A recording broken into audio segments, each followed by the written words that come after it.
if it's 15. Imagine if it's 20.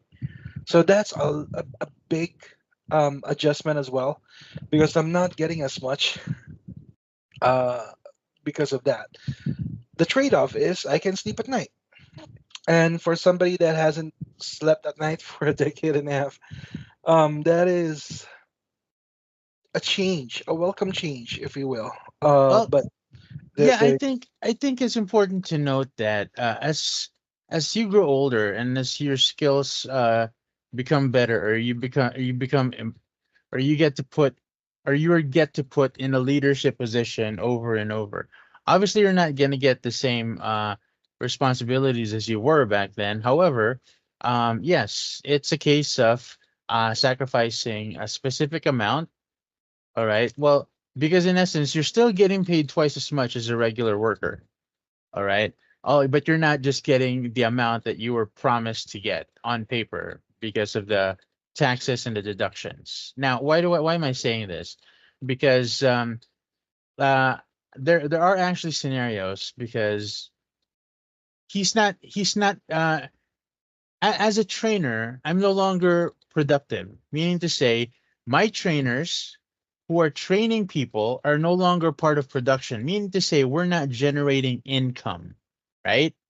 Okay, so we are not liable to get the same allowances as those people who are generating income, and that has come, and that has actually become one of the more controversial um, topics when it came to being a trainer. Why?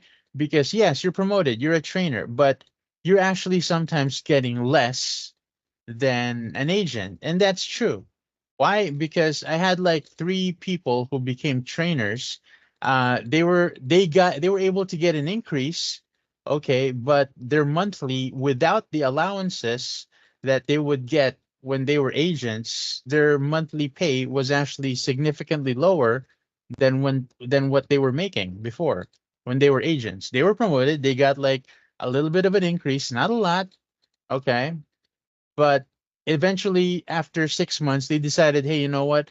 This is not working for me. I still like the money that I was getting as an agent. So they went back to being agents and they were actually happier with that scenario. And I will attest to that. Okay. But before I give you my experience in that specific scenario, Rishi Papa, why don't you share your thoughts on that? That as opposed to like being in a high position, you're getting a big pay, lower deductions. But I want you to tell me about the significance of being just, a regular agent and you don't have to worry about anything else but clocking in and clocking out. So, as you pointed out, if you were promoted as a supervisor, as a trainer or a QA or whatever, from an agent level, you get a slight bump in pay.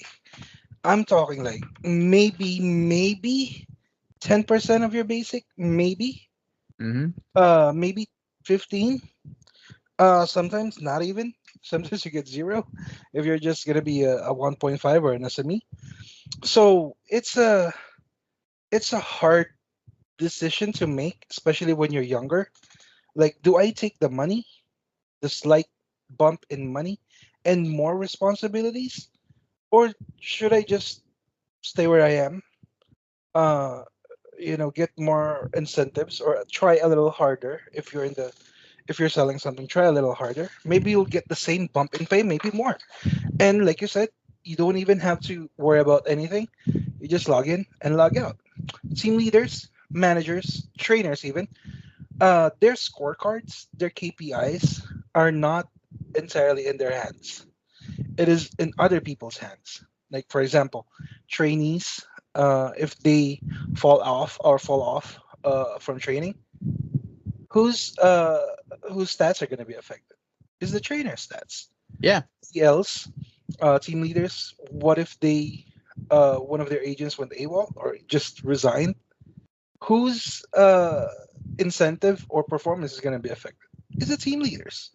For the QAs, if they made a mistake marking something down, they're gonna be marked down, right? So they might lose opportunities to get money.